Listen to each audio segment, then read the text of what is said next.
നമ്മുടെ പച്ചച്ചീര എന്തോ ആയി? പച്ചച്ചീര ഇങ്ങോട്ട് നട്ടതാ, പക്ഷെ പാലക്കായി വളർന്നു വന്നു. ഇത് നമ്മൾ ഇവിടുത്തെ പ്രസിഡന്റ് കൊണ്ടുവന്നാണ് കുറച്ച് തൈ.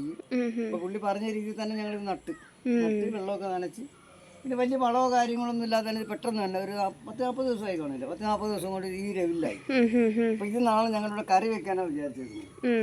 അപ്പോൾ ഇത് നമ്മളിങ്ങനെ പിച്ചി എടുത്തു കഴിഞ്ഞാൽ ഈ മുരിങ്ങയ്ക്കേൻ്റെ ഒരു തോലിളകി വരുന്ന മാതിരി, അതായത് ഇങ്ങനെ ഇളകി വരും, ഇതുണ്ടോ?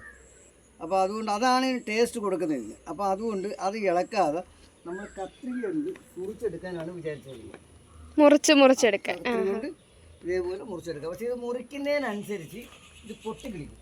സ്പെഷ്യൽ പരിപാടിയാണ് ഇവിടെ, ഒരാൾ സ്പോൺസർ ചെയ്തേക്കാണ്. അപ്പം അപ്പവും പാലക്കിൻ്റെ റോസ്റ്റ് ഉണ്ടാക്കാനാണ് വിചാരിച്ചിരുന്നത്.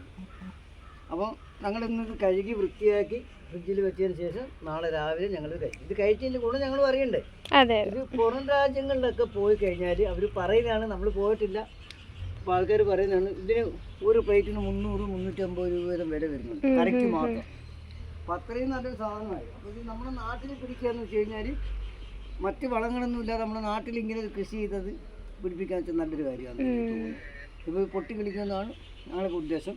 അത് ഇല കട്ട് ചെയ്തെടുത്തിട്ട് നമുക്ക് പൊട്ടിക്കിളിക്കൂലി നോക്കണമല്ലോ, അതിനുള്ള ശ്രമത്തിലാണ്.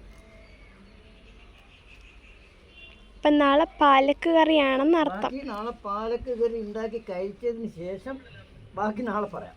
ഓക്കേ, അല്ലേ നല്ലത്? അതെ അതെ അതെ. ഇപ്പൊ ഒരു ബായ് പറഞ്ഞേ. Bye bye.